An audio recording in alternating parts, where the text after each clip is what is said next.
Pernahkah kamu bertanya-tanya, mengapa orang Asia cenderung berhati-hati dalam menyampaikan emosi, bahkan lebih memilih diam demi menjaga hubungan tetap harmonis? Mungkin jawabannya terletak pada budaya. Warisan nilai dan norma membentuk cara kita berpikir, merasa, hingga berperilaku. Budaya di Asia menekankan empati dan keharmonisan sehingga orang terbiasa lebih peka terhadap perasaan sesama. Kedekatan budaya dengan kehidupan sehari-hari membuat budaya terus-menerus mempengaruhi mentalitas, pikiran, emosi, dan tindakan manusia. Lalu, bagaimana dengan budaya di Indonesia?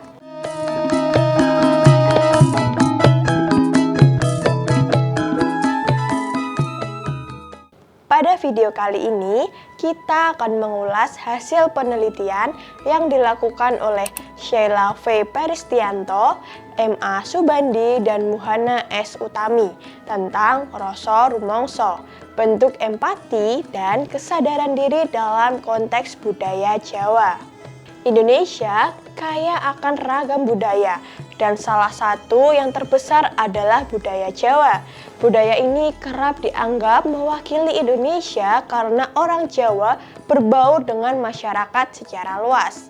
Dalam masyarakat Jawa, cara berpikir tidak sekedar membentuk perilaku, tetapi juga melahirkan falsafah hidup yang menjadi pandangan dasar dalam menjalani kehidupan. Falsafah ini selaras dengan keyakinan dan pandangan yang dipegang sebagai nilai dan menjadi sumber motivasi bagi orang Jawa. Masyarakat Jawa dikenal dengan nilai dan norma sosial yang mengutamakan kolektivitas. Pola pikir kolektivis ini membentuk individu lebih peka terhadap norma yang berlaku dan cenderung memprioritaskan kepentingan sosial. Penelitian menunjukkan bahwa nilai kolektivisme di Jawa berpengaruh pada rendahnya perilaku asertif karena adanya dorongan kuat untuk menjaga keharmonisan di lingkungan. Sebagai budaya mayoritas di Indonesia, nilai-nilai Jawa seperti guyub rukun, gotong royong, dan tepo seliro telah menjadi prinsip hidup yang dijunjung tinggi. Hidup rukun dan menjaga hubungan baik mendorong orang Jawa untuk menghindari ekspresi emosi yang tidak terkendali serta lebih berhati-hati dalam bersikap. Penghormatan terhadap orang lain, sikap sopan, dan ramah supaya tidak menyinggung perasaan orang lain berakar pada ciri khas orang Jawa yakni kehati-hatian. Dalam budaya Jawa, salah satu bentuk perilaku hati-hati yang khas adalah rasa rumangsa, yaitu perilaku yang bertujuan untuk menghindari menyinggung orang lain. Nilai ini telah diinternalisasi dan menjadi esensial bagi masyarakat Jawa karena mencakup emosi serta perilaku positif yang membantu individu untuk merasakan, menyadari, dan bertindak demi menjaga solidaritas sosial.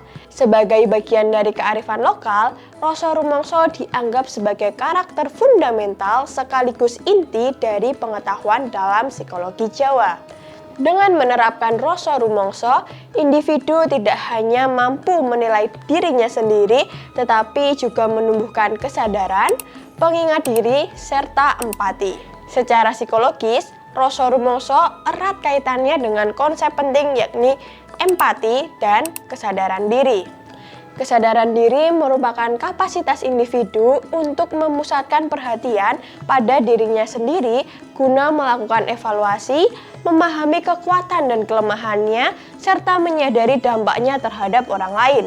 Dengan kesadaran diri, seseorang mampu menghubungkan pikiran, perasaan, dan tindakan sehingga lebih mengenali dirinya sendiri, sekaligus membangun hubungan sosial yang lebih sehat. Sedangkan empati mencakup dua aspek utama, yakni kemampuan kognitif untuk memahami dan kemampuan emosional untuk merasakan. Nilai rasa rumangsa relevan dengan konsep empati karena mencakup elemen kognitif berupa kesadaran dan elemen emosional berupa perasaan, disertai perilaku hati-hati terhadap orang lain. Penelitian ini menggunakan pendekatan kualitatif studi kasus dengan 153 partisipan yang terdiri dari ahli budaya Jawa, akademisi psikologi Jawa, anggota komunitas pelajar Kawruh Jiwo, serta masyarakat umum. Hasil penelitian ini mendefinisikan rasa rumangsa sebagai proses memahami diri sendiri melalui indrawi hingga pemahaman mendalam yang membantu individu bertindak sesuai situasi, menjaga kesejahteraan sosial, dan hubungan harmonis. Proses ini berkembang melalui pengalaman, pola asuh, olah rasa, pengulangan, hingga menjadi kebiasaan. Dalam praktiknya, rasa rumangsa termanifestasi dalam dua bentuk, yakni bisa rumangsa, yakni rendah hati dan altruistik, dan rumangsa bisa, yakni arogan dan egosentris. Pepatah Jawa mengingatkan kita, iso rumangsa, ojo rumangsa bisa. Jadilah peka tanpa merasa paling mampu. Dampak positif dari bisa rumangsa adalah terciptanya kehidupan yang rukun, harmonis, dan penuh syukur. Sebaliknya, rumangsa bisa dapat membawa konflik, kesalahpahaman, dan kehilangan keharmonisan sosial. Untuk mengetahui lebih lengkap tentang penelitian ini, kamu bisa membaca artikel lengkapnya melalui tautan di deskripsi. Terima kasih.